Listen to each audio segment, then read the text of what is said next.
Hold still or you'll bleed to death. The command cut through the morning mist like a sword through flesh. Maerwynn's hands, calloused yet gentle, pressed firmly against the stranger's wound as crimson seeped between her fingers. The man's eyes, feverish yet unmistakably noble, fluttered open, meeting hers with a startled intensity that made her heart quicken. The forest clearing, usually a sanctuary where Maerwynn gathered healing herbs at dawn, had transformed into a desperate battleground against death itself. She had found him slumped against a gnarled oak, an arrow protruding from his side, his blue cloak torn and soaked with blood that had turned black in the night. "I need to move you," she muttered, more to herself than to the half-conscious man. "My father's forge isn't far." 16 winters had hardened Maerwynn's slender frame. Since her mother had succumbed to fever 3 summers past, she had learned to carry burdens no girl her age should bear. And now, another burden awaited her grasp. She tore strips from her underskirt, binding the wound tight enough to slow the bleeding, yet loose enough to allow her to half-drag, half-carry the stranger through the underbrush. The scent of coal and hot iron greeted them as Maerwynn staggered the final steps to the humble forge that marked the edge of Elmsby village. Smoke curled from the chimney, signaling that her father, Edric, had already stoked the morning fire. "Father," she called, her voice cracking with exertion. "Help me." Edric emerged from the forge, his massive frame silhouetted against the glow of the furnace. His face, weathered like old leather and half-hidden beneath a grizzled beard, darkened at the sight before him. "By St. Dunstan's hammer, girl, what have you brought home now?" he growled, though his hands were already moving to take the weight of the stranger. "He was in the clearing, with an arrow in him," she panted. "Someone tried to kill him. And now you've brought that trouble to our doorstep." Despite his words, Edric gently laid the man on Maerwynn's pallet in the corner of their one-room dwelling attached to the forge. "He's dressed too fine for these parts." Maerwynn was already gathering her herbs and remedies, small clay pots filled with poultices and tinctures she had learned to prepare at her mother's side. "Would you rather I left him to die?" Her father sighed, a sound as familiar to her as the ring of his hammer on the anvil. "Your heart's too soft for this world, child, just like your mother's was." The stranger groaned, his eyes opening again. This time, they focused with alarming clarity on the blacksmith. "Where?" His voice, though weak, carried an unmistakable air of command. "You're in Elmsby, in the house of Edric the smith," Maerwynn answered, before her father could speak. "I found you in the forest with an arrow in your side. Who are you? What happened?" But the man's eyes had already closed again, his breathing shallow but steady. "He needs quiet and rest," she said, turning to her father. "And I need to remove that arrowhead." Edric frowned but nodded toward his tools. "Take what you need. I'll be at the forge. Some of us still have honest work to do." He paused at the door. "Be careful, Maerwynn. There's something about him that doesn't sit right with me." Alone with the stranger, Maerwynn worked methodically. She heated Edric's smallest tongs in the hearth, then used them to extract the arrowhead with a surgeon's precision. The man awakened only once during her ministrations, his hand suddenly gripping her wrist with surprising strength. "Trust no one," he whispered, his eyes wild with fear or fever. "They wear the king's colors, but they serve another master. Lie still," she soothed, gently breaking his grip. "You're safe here." By midday, she had cleaned and dressed the wound, coaxing a few sips of broth between the man's parched lips. His fine-boned features and soft hands told her he was no commoner, perhaps a merchant's son or a minor noble. The arrow had been well crafted, its head bearing marks of the royal armory, a detail she kept from her father. The village bell tolled 3 times, the signal for an arrival. Curious, Maerwynn stepped outside, wiping her bloodied hands on her apron. A group of 6 men on horseback had entered Elmsby, their polished armor gleaming in the afternoon sun. The royal emblem of Aelwin adorned their surcoats, a silver falcon against a field of blue. The leader, a hawk-faced man with cold eyes, dismounted before the village elder. "We seek a traitor to the crown," he announced, his voice carrying across the village square. "A man of dark hair and noble bearing, wounded in his escape. A reward is offered for information leading to his capture." Whispers rippled through the gathering crowd. Maerwynn felt her throat tighten. She glanced back at the forge, where behind a thin wooden door lay a dark-haired man of noble bearing, with a wound exactly as described. The knight's gaze swept the assembled villagers, lingering briefly on Maerwynn's blood-stained apron. "The man we seek has stolen secrets that threaten the very safety of the realm. Harboring him is treason, punishable by death. Maerwynn stepped back, her heart hammering against her ribs. For the first time, she wondered what manner of man she had brought into her home, and what danger now threatened everything she held dear. As she slipped back into the forge, the stranger's eyes were open, watching her with a mixture of fear and resignation. "They've come for me, haven't they?" he whispered. "Yes," she answered simply, "and I need to know who you are before I decide whether to save your life a second time." The stranger's eyes, clear despite his wound, held Maerwynn's gaze with an intensity that seemed to pierce through the smoky air of the forge. "My name is Cedric," he said finally, his voice low enough that it wouldn't carry beyond the walls. "And what they say is both true and false." Maerwynn knelt beside him, the rough wool of her dress brushing against the earthen floor. Outside, the voices of the royal guards grew louder as they moved through the village, questioning the townsfolk. "Speak plainly," she whispered. "Are you a traitor to the crown?" A bitter smile crossed Cedric's face. "I am the crown, or should be. I am Prince Cedric, heir to the throne of Aelwin." The revelation struck Maerwynn like a physical blow. She nearly lost her balance, catching herself against the wall. Tales of the young prince had reached even Elmsby. Stories of his skill with a sword, his fair judgments, his mother the Queen Regent's fierce protection of him since the old king's death. "You lie," she said, though uncertainty crept into her voice. "Why would royal guards hunt the prince himself?" "Because those aren't royal guards," Cedric replied, wincing as he shifted to face her more directly. "They wear the falcon, but they serve my uncle, Lord Wetherick. 3 nights ago, documents were planted in my chambers, plans to overthrow my mother. When guards came to arrest me, I knew I had been betrayed." His hand moved to his wounded side. "I escaped, but not before one of their arrows found its mark." Before Maerwynn could respond, the door to the forge burst open. Edric entered, his massive frame blocking the sunlight. His face was grave. "The soldiers are searching every home in Elmsby," he said, his eyes flicking between his daughter and the wounded man. "They'll be here within the hour." Cedric attempted to rise. "I must leave. I've brought enough danger to your home." "You'll not make it past the village boundary," Edric growled. "Not in your state." Maerwynn stood, decision crystallizing in her mind. "We'll hide him in the old charcoal pit." She turned to her father. "No one's used it since last winter." Edric's frown deepened.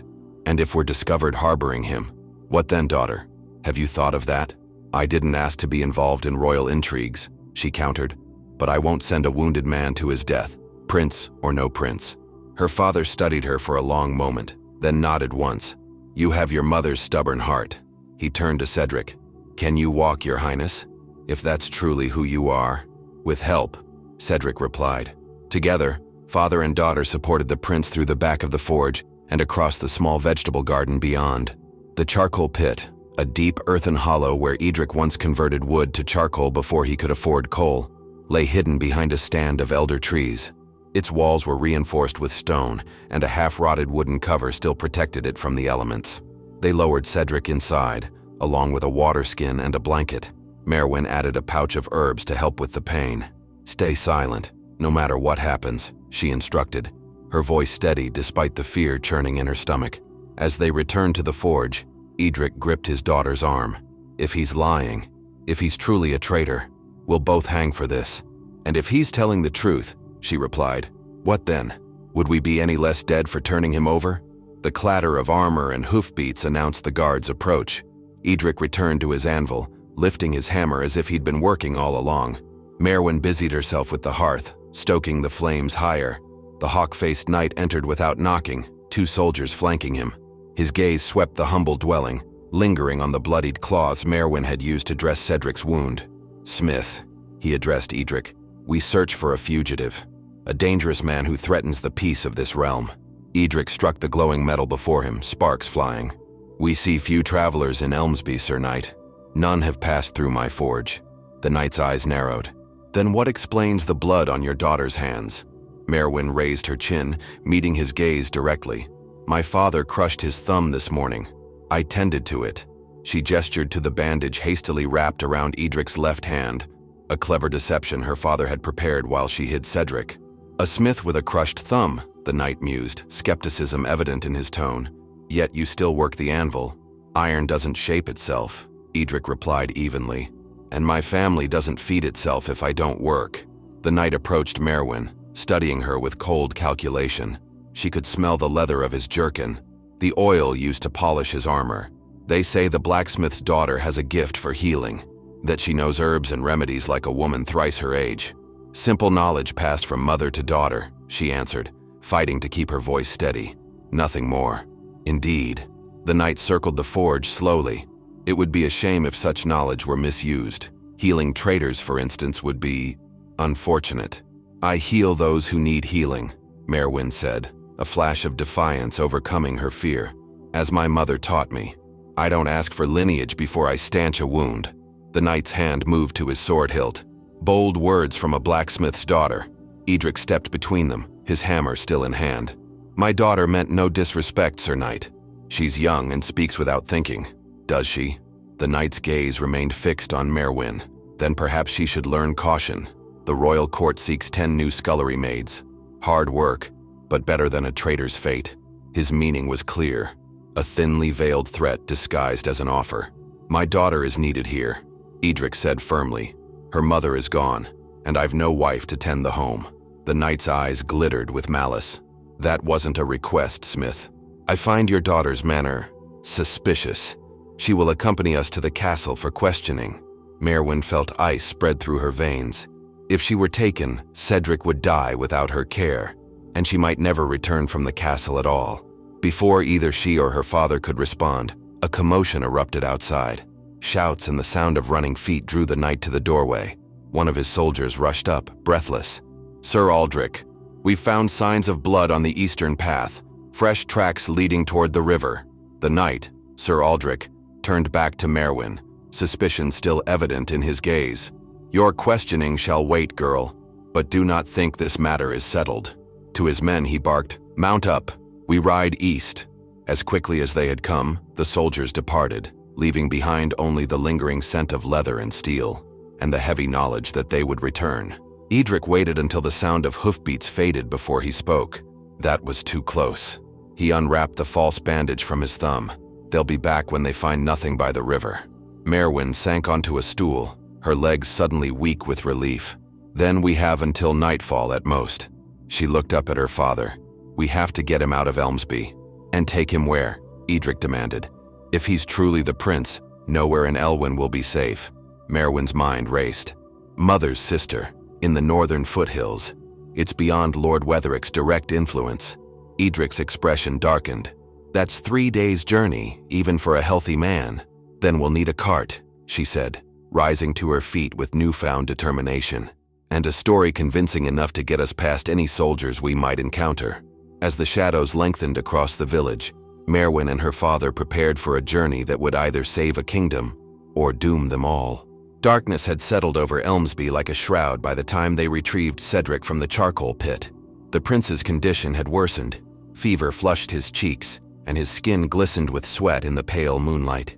When Edric hoisted him onto the small cart, hidden beneath sacks of coal and covered with a threadbare blanket, Cedric bit back a groan that threatened to betray their position. "The wound festers," Maerwynn whispered, pressing a cool cloth to his forehead. "We must reach shelter by dawn so I can treat him properly." Edric's weathered face was grim as he harnessed their only mule to the cart. "We'll take the old forest path. It's longer, but we're less likely to encounter Wetherick's men." They departed Elmsby under cover of night, telling only the village elder of their journey, a half-truth about visiting a sick relative.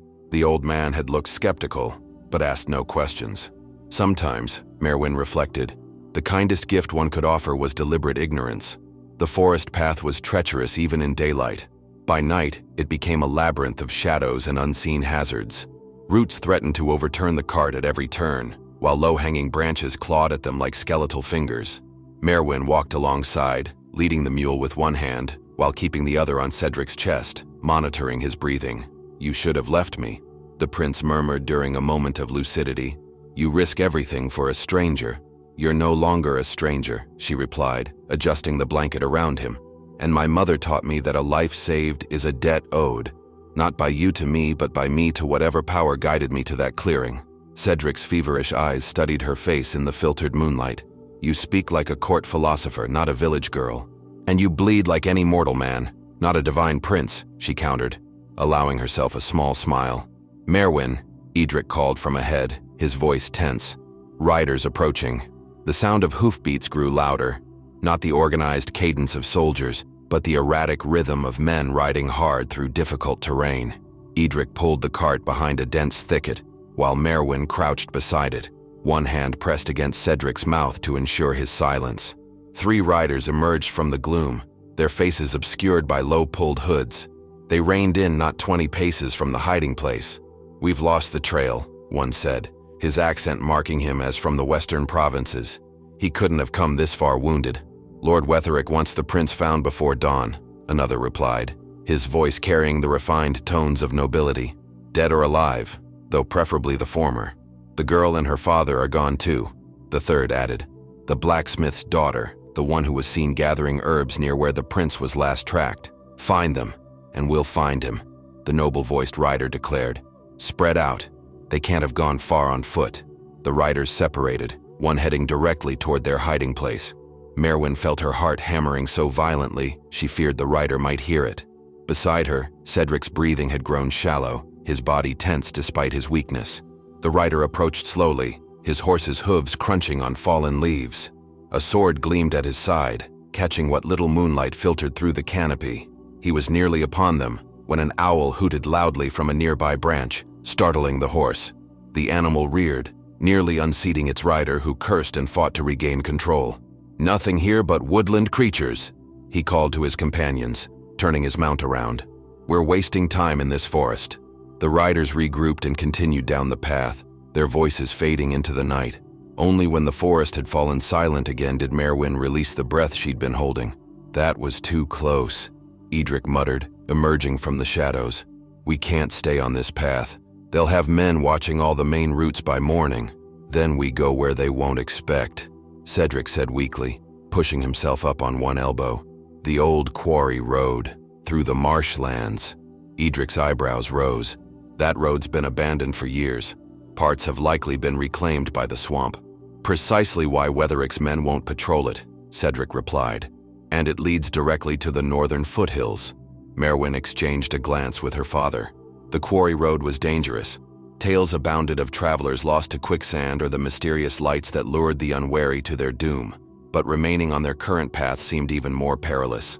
"The marshlands it is," Edric decided, turning the cart toward an even narrower, less defined path. By the time dawn broke, they had reached the edge of the marshlands. Mist rose from the boggy ground in spectral tendrils, obscuring the path ahead. The abandoned quarry road, little more than 2 parallel ruts cut through the reeds, disappeared into the haze like a thread into clouded water.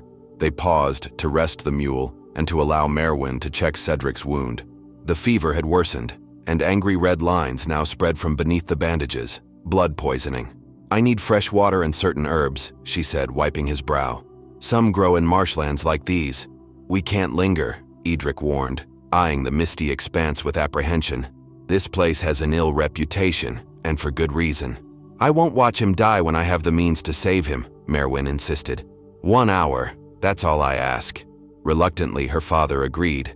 While he secured the cart on solid ground, Maerwynn ventured into the marsh, a small knife in hand to harvest the plants she needed. The ground squelched beneath her feet, and more than once she nearly lost a shoe to the clinging mud. But her mother had taught her well. She recognized the distinctive serrated leaves of marsh woundwort and the purple flowers of watermint, both powerful against infection. She had just spotted a patch of precious feverfew when a voice called from behind her, a voice that was neither her father's nor Cedric's. "What business has a blacksmith's daughter in the marshlands?" Maerwynn turned slowly, her hand tightening around her knife. Sir Aldrich sat atop his warhorse at the edge of the solid ground, 5 soldiers arrayed behind him. His hawk-like features were twisted in a triumphant smile. "Gathering herbs, Sir Knight," she answered, fighting to keep her voice steady. "My father took ill on our journey." "A touching tale," Aldrich replied, dismounting with fluid grace. "Yet I find it curious that your gathering takes you along the abandoned quarry road, a path few remember exists." He advanced toward her, boots sinking slightly in the boggy earth. "Where is the traitor you harbor, girl?" "I harbor no traitors," she said, backing away. "Only a sick father who needs my care." Aldrich's hand fell to his sword hilt. Your loyalty is commendable if misplaced. Lord Wetherick might even find use for such devotion, after you've watched your father swing from the gallows as a lesson in the cost of treason. Terror gripped Maerwynn's heart, but she maintained her composure. You speak of treason, yet you hunt your rightful prince on the orders of a usurper. The knight's eyes narrowed dangerously. So you do know who you shelter. That admission alone is enough to condemn you. He drew his sword, its polished surface reflecting the misty light. Take me to Prince Cedric, and perhaps Lord Wetherick will show mercy to your father. You'll find no prince here, came a voice from behind Aldrich. Edric's voice, though deeper and more commanding than Maerwynn had ever heard it. Her father stood at the marsh's edge, a smith's hammer in one hand, and an ancient, rust-pitted sword in the other. Only a father protecting his daughter from dishonorable men. Aldrich turned, momentarily surprised by the interruption. It was all the opening Maerwynn needed. She flung the handful of marsh mud she'd secretly gathered into the knight's face, temporarily blinding him. As he staggered backward, cursing, she darted past him toward her father. To arms! Aldrich bellowed, wiping mud from his eyes. Seize them both! The soldiers advanced, but the boggy ground slowed their armored forms. Edric pushed the old sword into Maerwynn's hands. Run to the cart, he commanded. Get the prince away from here. I'll hold them off. I won't leave you, she protested. You must, he insisted. The prince is Aelwin's rightful ruler. If Wetherick takes the throne, thousands will suffer under his cruelty. One blacksmith's life is a small price to pay for the kingdom's future. Tears blurred Maerwynn's vision, but she knew her father spoke the truth. With a last, desperate glance at the man who had raised her, taught her strength and honor by example, she turned and ran toward where they had left the cart. Behind her, she heard the clash of metal against metal. Her father, a simple smith with a hammer, standing against trained soldiers. She did not look back, even as Sir Aldrich's voice rose above the din. After the girl, the prince must be nearby. Maerwynn reached the cart to find Cedric awake, his face pale, but his eyes clear with determination. He had dragged himself to a sitting position and held a small dagger, likely concealed in his boot. Your father? He asked, reading the answer in her tear-streaked face. Buying us time, she managed, her voice breaking. We must go, now. With strength born of desperation, she urged the mule forward, guiding the cart deeper into the marshlands along the treacherous quarry road. The sounds of combat faded behind them, replaced by the eerie silence of the mist-shrouded swamp. I'm sorry, Cedric said softly, watching her profile as she stared fixedly ahead. No one should have to make such a choice. It wasn't my choice, Maerwynn replied, wiping tears from her cheeks with a mud-stained hand. It was my father's, and I will honor it by ensuring his sacrifice wasn't in vain. The cart creaked forward into the swirling mist, bearing its passengers toward an uncertain fate. A blacksmith's daughter and a wounded prince, now bound together by loss, duty, and the terrible burden of survival. The marshlands seemed endless, a labyrinth of mist and treacherous ground that swallowed the quarry road in stretches, forcing Maerwynn to guess at its path. Twice the cart wheels sank into hidden mires, and twice she had to unharness the mule and use branches as levers to free them. Her muscles screamed in protest, her hands blistered and bled, but she worked without complaint. Cedric watched her through eyes that were clearer now. The herbs she'd managed to gather before their flight had reduced his fever, though the wound still throbbed with each heartbeat. You should rest, he said as she harnessed the mule once more, her movements growing clumsy with exhaustion. We can't stop, she replied, not meeting his gaze. Not until we're clear of the marshlands. He understood the words she left unspoken. Not until we're sure my father's sacrifice bought us enough time. The thought of Edric, a man he'd known for barely 2 days, facing Aldrich's steel with nothing but a smith's hammer, twisted something inside Cedric's chest. My mother always said that a true ruler knows the worth of every subject, he said quietly. I never truly understood her meaning until now. Maerwynn finally looked at him, her eyes red-rimmed but dry. And what worth would your royal mother place on a village blacksmith? Immeasurable, Cedric answered without hesitation, for he raised a daughter who values life above station and courage above comfort. He reached out, his hand closing over hers where it rested on the cart's edge. I swear to you, Maerwynn of Elmsby, that if I reclaim my throne, your father's name will be honored throughout Aelwin for generations to come. She withdrew her hand. Fine words, your highness, but words don't fill an empty forge or bring back the dead. The rebuke stung, but Cedric recognized its justice. "Then judge me not by my words, but by what I do with the life your father helped preserve." By midday, the mists had thinned enough to reveal a distant line of trees that marked the marshland's end. Beyond lay the northern foothills, and Maerwynn hoped, the safety of her aunt's cottage.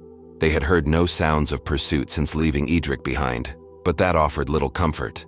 The marshlands could muffle sounds as effectively as they obscured sight. As they reached firmer ground, Maerwynn allowed herself a moment's rest, slumping against a twisted oak that marked the boundary between marsh and woodland. Her dress was mud-stained and torn, her hair a tangled mess, her eyes hollow with grief and fatigue. "We should reach my aunt's cottage by nightfall," she said, her voice hoarse from thirst. She offered Cedric the last of their water before taking a sip herself. "And will she welcome a fugitive prince?" he asked. "Aunt Linnet welcomes all who come in need," Maerwynn replied. "It's why she chose to live so far from Wetheric's influence. She was a healer at court once, before she spoke too freely about a certain lord's treatment of servant girls." Understanding dawned in Cedric's eyes. "Your aunt is Linnet the Wise, the royal herbalist who served my grandfather?" Maerwynn nodded. "The same, though she's been Linnet the Witch to the villagers near her cottage these past 15 years. "Another debt I owe your family, it seems," Cedric murmured, his respect for the blacksmith's daughter growing with each revelation. They continued their journey as the day waned, the cart creaking up increasingly steep woodland paths. Maerwynn's steps grew heavier, and Cedric noticed her occasionally stumble, catching herself against the cart. Despite his own weakness, he insisted on walking part of the way to spare the mule, leaning heavily on a staff fashioned from a fallen branch. The sun had nearly set when they crested a hill and saw smoke rising from a small stone cottage nestled among the pines. A herbalist's garden sprawled around it, neat rows of plants catching the last golden rays of sunlight. "Aunt Linnet's," Maerwynn confirmed, relief evident in her voice. They had just started down the path when the sound of hoofbeats froze them in place. From around the cottage emerged 3 mounted soldiers bearing the falcon emblem of Aelwin, but their surcoats were slashed with the crimson diagonal that marked Lord Wetheric's personal guard. "They found us," Cedric whispered, his hand moving to the dagger at his belt. Maerwynn's heart sank. Had her father's sacrifice been for nothing? Had Aldrich somehow guessed their destination and sent men ahead? One of the soldiers dismounted and pounded on the cottage door. An elderly woman emerged, tall and straight-backed despite her years, her silver-streaked hair bound in a simple braid. Even at this distance, Maerwynn could see her aunt's posture stiffen as she faced the soldiers. "We must help her," Maerwynn said, starting forward. But Cedric caught her arm. "Wait," he cautioned. "Look." From the trees surrounding the cottage emerged more figures, simple folk armed with hunting bows, woodcutters' axes, and farming implements. They formed a loose circle around the soldiers, who suddenly found themselves outnumbered.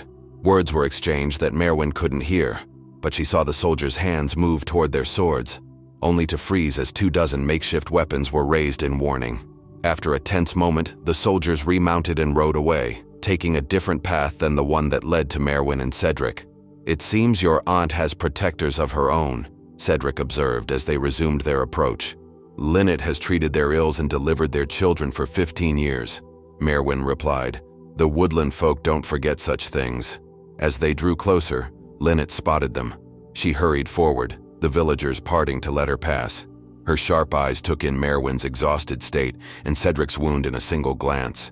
"So," she said, her voice as Maerwynn remembered it, low and melodious, with the refined accent of one educated at court. "The soldiers spoke true. The prince himself comes to my humble door." She looked to Maerwynn.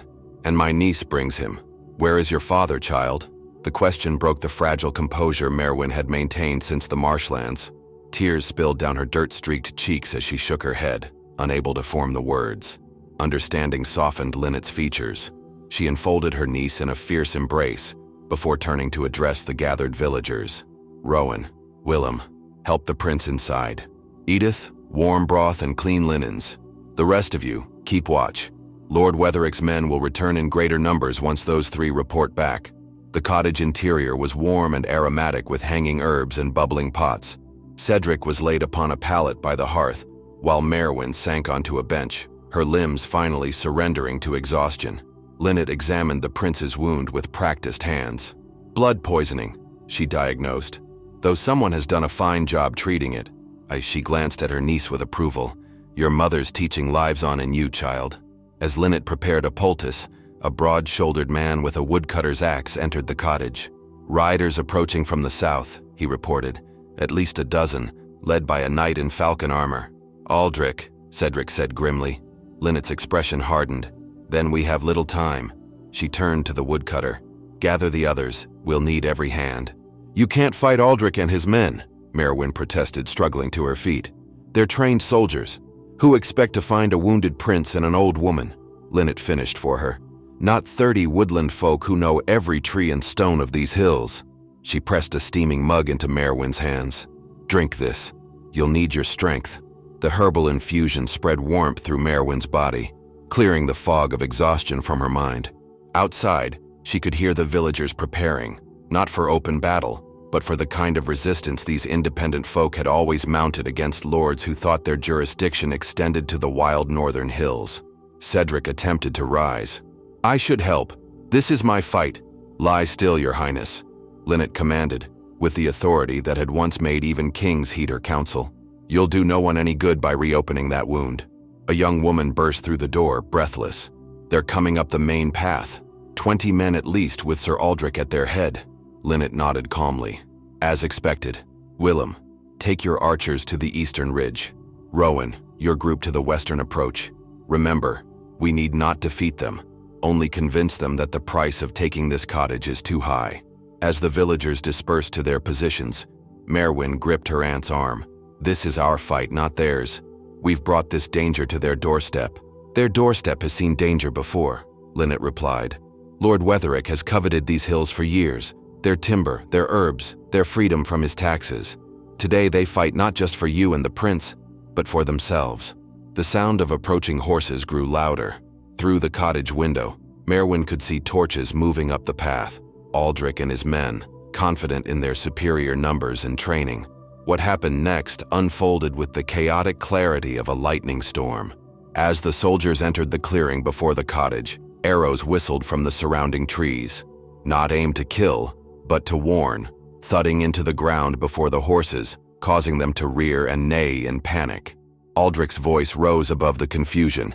"Surrender the prince and the girl, and we'll spare your miserable lives." From the shadows stepped Rowan, the massive woodcutter, his axe resting casually on one shoulder. "There's no prince here, Sir Knight. Only free folk who don't take kindly to armed men threatening their healer." "Stand aside, peasant," Aldrich snarled, drawing his sword. "Or I'll have your head on a pike for obstructing royal justice." "Royal justice?" came a new voice. Cedric's voice. Despite Linnet's orders, the prince had risen and now stood in the cottage doorway, supporting himself against the frame. His face was pale but resolute in the torchlight. "Is it justice to murder the rightful heir on the orders of a usurper?" Murmurs spread through the ranks of soldiers. Many had served the old king faithfully. Not all were pleased with Wetherick's sudden rise to power. "Traitors talk," Aldrich spat. "I have orders to bring you back to the capital, alive or dead. Lord Wetherick prefers the latter." "I imagine he does," Cedric replied, his voice carrying the natural authority of one born to rule. "Dead men can't expose plots against the crown." He straightened, addressing the soldiers directly. "Men of Aelwin, you wear the falcon of my father and grandfather. Will you dishonor that emblem by raising your swords against the very blood it represents?" Uncertainty rippled through the soldiers' ranks. One man lowered his weapon slightly, then another. "Enough!" Aldrich roared. He turned to his men, fury contorting his features. 5 gold pieces to the man who brings me the prince's head." It was the wrong command at the wrong moment. The soldiers, already unsettled by Cedric's words and the hostile woodland surrounding them, exchanged glances. One veteran warrior stepped forward, his weathered face grave beneath his helmet. "Sir Aldrich, we swore to uphold the laws of Aelwin and protect its rightful ruler. If Prince Cedric stands accused of treason, he deserves trial before the royal council, not summary execution in the wilderness." "You dare question my orders?" Aldrich's sword flashed in the torchlight as he swung at the veteran soldier. The man parried the blow with his own blade, steel ringing against steel. "I question any order that betrays the oath I swore." What began as one man's stand of conscience erupted into open conflict. Soldier turned against soldier. those loyal to the crown and its traditions facing those swayed by Wetherick's gold or ambition. The woodland folk, seeing their opportunity, loosed more arrows, not at the conflicted soldiers, but at Aldrich and his most devoted followers. In the chaos, Maerwynn slipped from the cottage, a kitchen knife clutched in her hand, not to join the fighting, she was no warrior, but to reach Cedric, who swayed dangerously in the doorway, his strength fading. As she reached his side, an arrow whistled past her ear, embedding itself in the doorframe inches from Cedric's head. She turned to see Aldrich knocking another arrow to his bow, his face twisted with hate. "If I can't bring Wetherick the prince," he snarled, "I'll at least bring him the satisfaction of knowing Cedric died by my hand." Time seemed to slow as Aldrich released the bowstring. Maerwynn saw the arrow's flight as if through water, its deadly point aimed at Cedric's heart. Without conscious thought, she stepped into its path, her body shielding the prince.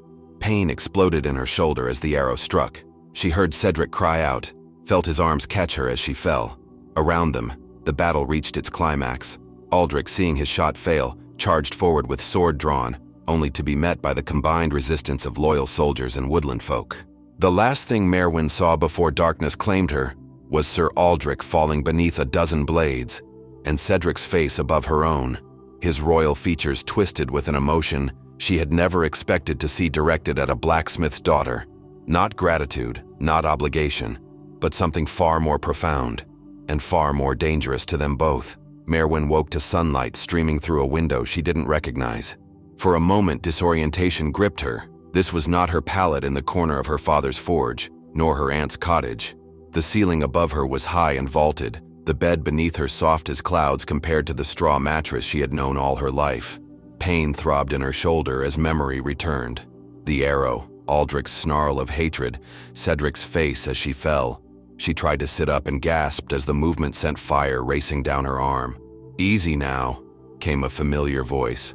Aunt Lynette appeared at her bedside, looking strange in fine linen instead of her usual homespun. "The arrow missed anything vital, but the wound was deep. You'll need time to heal properly." "Where are we?" Maerwynn asked, her voice raspy from disuse. "Castle Highcrest," Lynette replied, helping her niece sip water from a silver cup.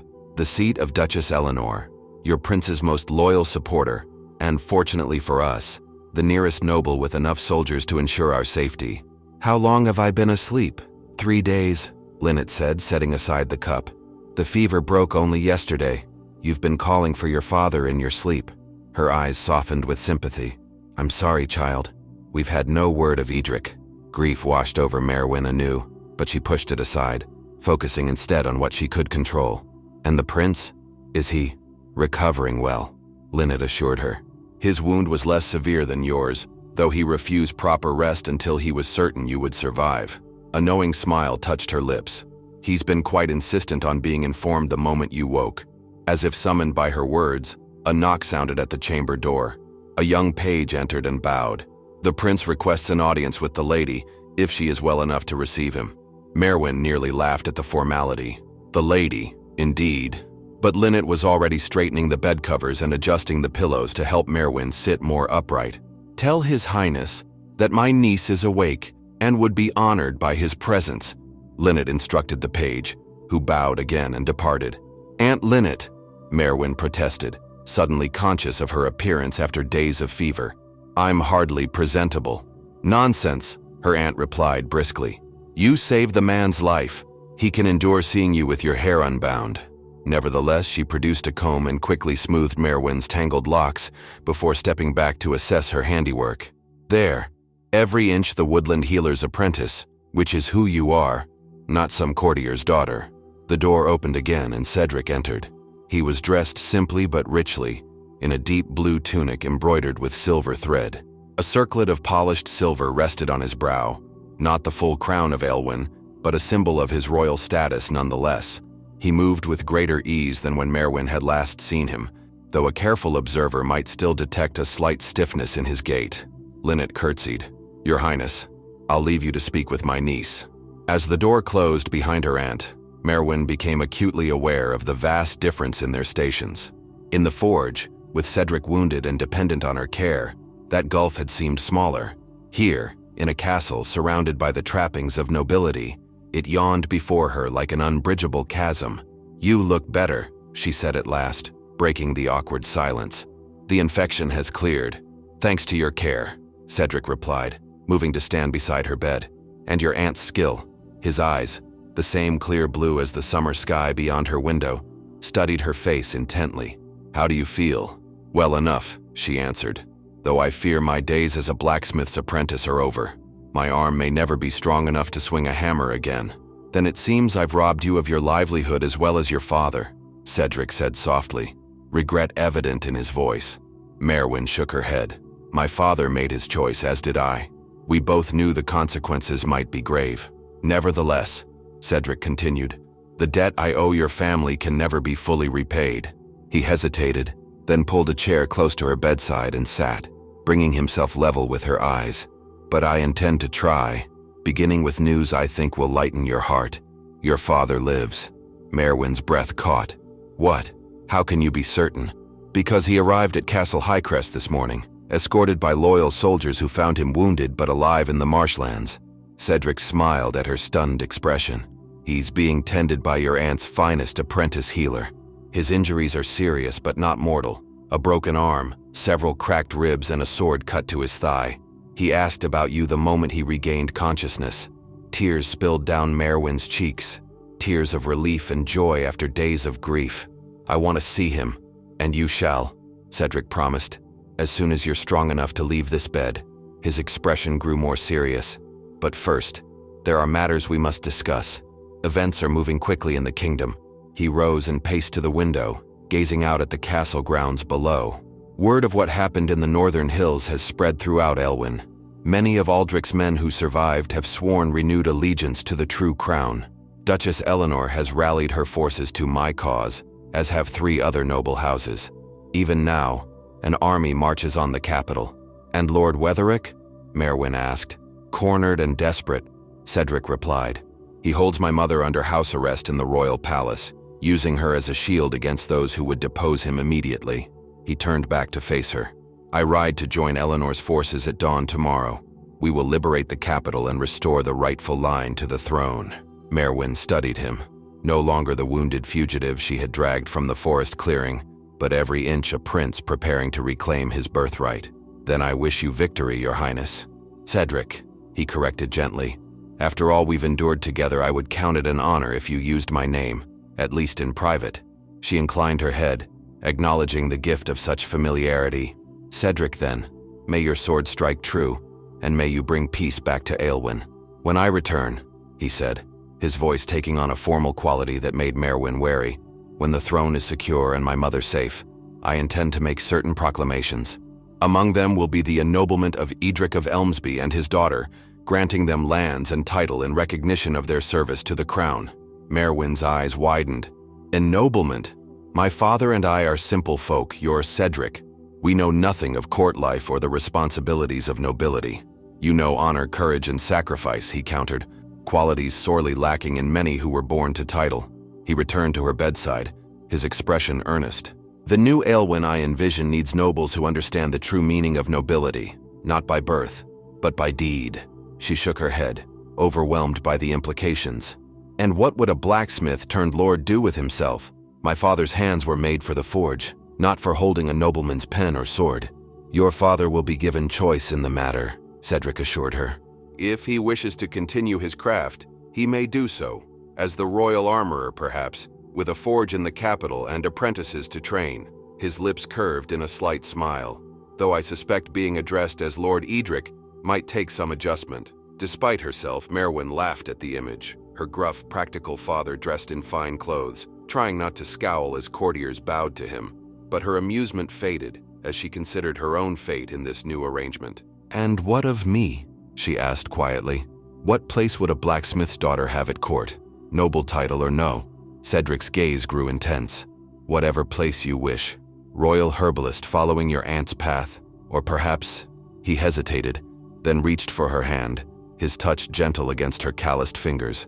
"Perhaps a place even closer to the throne." The implication hung in the air between them. Impossible, yet undeniable. Maerwynn withdrew her hand. "Now I know the fever has affected your reason. A prince cannot—" "A prince can do many things once he becomes king," Cedric interrupted, "including changing laws written by men long dead, who never envisioned a world where royal blood might be saved by common hands." "The nobles would never accept it," Maerwynn protested. "They would see it as weakness, or worse, madness." "Let them," Cedric said with quiet determination. "I nearly lost my throne, and my life, because I failed to recognize the true allies among my people. I won't make that mistake again." His voice softened. "I don't ask for your answer now. There will be battles to fight, a kingdom to rebuild. But when peace returns to Aelwin, we will speak of this again." Before Maerwynn could respond, another knock came at the door. Cedric straightened, the mantle of royalty settling visibly upon his shoulders once more. "Enter," he called. The door opened to reveal Duchess Eleanor, a handsome woman in her middle years, with keen eyes and the bearing of one accustomed to command. "Forgive the interruption, Your Highness, but the War Council awaits. The scouts have returned with news from the capital." Cedric nodded. "I'll join you momentarily, Your Grace." As the Duchess withdrew, he turned back to Maerwynn. "Rest and heal. Your father will visit you once your aunt deems both of you strong enough for the reunion." He moved to leave, then paused at the bedside. With deliberate care, he removed a ring from his finger, a simple band of silver set with a small blue stone that matched his eyes. "This was my father's," he said, placing it in her palm. "Not his royal signet, but a personal token he wore from the day he married my mother. Keep it safe for me until I return." The metal was warm from his skin as Maerwynn's fingers closed around it. "I will guard it with my life," she promised, the words emerging unbidden. "You've risked enough on my behalf," Cedric replied, his smile tinged with sadness. "Guard your own life more carefully. It has become precious to more than just yourself." With those words, he bowed, a prince honoring a common girl as though she were a queen, and departed. Alone again, Maerwynn opened her hand to study the ring. Sunlight caught the blue stone, sending reflections dancing across the chamber walls like scattered pieces of sky. Such a small thing to bear so much weight of meaning. A week ago, she had been Maerwynn of Elmsby, the blacksmith's daughter with hands permanently stained by forge smoke, and a future as predictable as the changing seasons. Now she lay in a castle, holding a prince's ring, while armies gathered to restore him to a throne he might one day ask her to share. The world had turned upside down, yet somehow when she closed her eyes, she could still hear her father's hammer on the anvil and smell the familiar scent of hot iron. That, at least, would never change, no matter what title was placed before her name or what circlet might one day rest upon her brow. For in her heart, she would always remain what the events of these past days had proven her to be, her father's daughter, with hands strong enough to save a prince and a spirit strong enough to face whatever future awaited when he returned. 3 months later, the great hall of the royal palace in Aelwin's capital fell silent as the massive oak doors swung open. Cedric, newly crowned as King Cedric II, stood before the assembled court. Nobles, knights, and commoners alike gathered to witness the first royal audience of his reign. At his side stood Queen Regent Elspeth, her dignity undiminished by the weeks of confinement under Wetherick's watch. The usurper himself was long dead, having chosen to fall upon his own sword rather than face royal justice when Cedric's forces breached the palace walls. "Bring forth the first petitioners," Cedric commanded, his voice carrying to the furthest corners of the hall. The herald struck his staff against the marble floor. "The court recognizes Edric of Elmsby and his daughter, Maerwynn." Murmurs rippled through the gathered nobles as Edric entered, walking with the aid of a cane but otherwise recovered from his wounds. Beside him walked Maerwynn, dressed simply but finely in a gown of forest green. Around her neck hung a thin silver chain, from which dangled a familiar blue-stoned ring. Father and daughter approached the throne and knelt, Edric somewhat awkwardly due to his still healing leg. "Rise," Cedric said warmly. "No man who has bled for Aelwin as you have need ever kneel again." As they stood, Cedric descended the dais to stand before them. "Edric of Elmsby, for your courage in defending the rightful heir to the throne at risk of your own life, I name you Lord Protector of the Northern Hills and Royal Armorer to the crown." A page stepped forward bearing a sword, not an ornate ceremonial blade, but a masterwork of practical craftsmanship, perfect in its balance and deadly in its simplicity. "This sword," Cedric continued, "forged by your own hands before your injury, shall become the symbol of your office and your house." He presented the weapon to Edric, who received it with calloused hands that showed no tremor despite the weight of metal and moment. "Your Majesty," Edric said, his voice gruff with emotion, "I am a simple smith. I know little of lordly ways."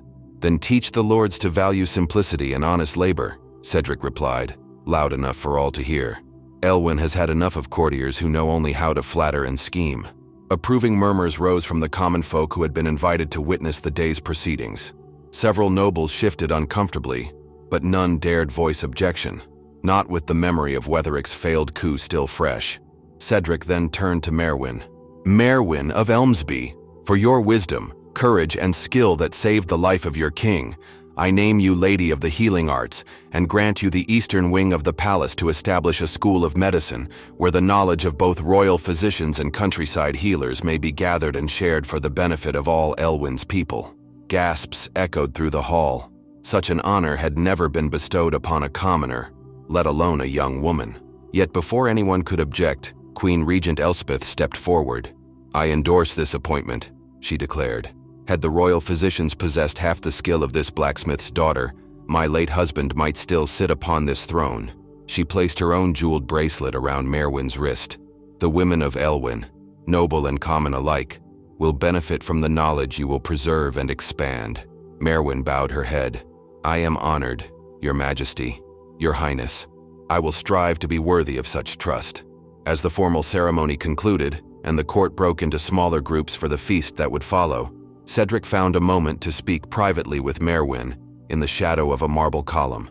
"You still wear my father's ring," he observed, his eyes falling to the silver chain around her neck. "Until its rightful owner reclaims it," she replied. Her fingers brushed the blue stone. "Though I admit I've grown accustomed to its weight." Cedric's gaze held hers. "My offer stands, though protocol demands I wait a proper period before making it formal. A new king must establish his rule before introducing unconventional changes." Maerwynn smiled, the expression transforming her serious face. "And a new lady of the healing arts must prove her worth beyond the saving of one royal life, however precious that life might be." "Then we are agreed," Cedric said, returning her smile. "We each have duties to fulfill, promises to keep, and time," Maerwynn added softly, "to discover if what grew between us in darkness and danger can flourish equally well in light and peace." From across the hall, Edric watched his daughter speaking with the king, noted the way they stood, neither too close nor too far apart, maintaining the precise distance dictated by court etiquette, while their eyes spoke of distances already crossed and boundaries already breached. The old blacksmith smiled to himself. His forge might lie cold now, his hammer silent, but his greatest work stood before him. A daughter who had saved a kingdom not with steel, but with the strength of her hands and the unwavering courage of her heart. In her, the legacy of Elmsby's humble forge would endure, transformed but unbroken. Like iron reborn as steel, common metal elevated to its highest purpose through fire, skill, and the unyielding conviction that true worth lies not in the material, but in what one chooses to make of it. From the smallest village forge to the highest throne in the land, that truth remained constant, a lesson taught by a blacksmith and his daughter, and learned by a king who would never again mistake station for value or birth for worth. Beyond the palace walls, Aelwin awakened to a new day, a new reign, and the promise of a future where even the humblest hands might shape the destiny of kingdoms.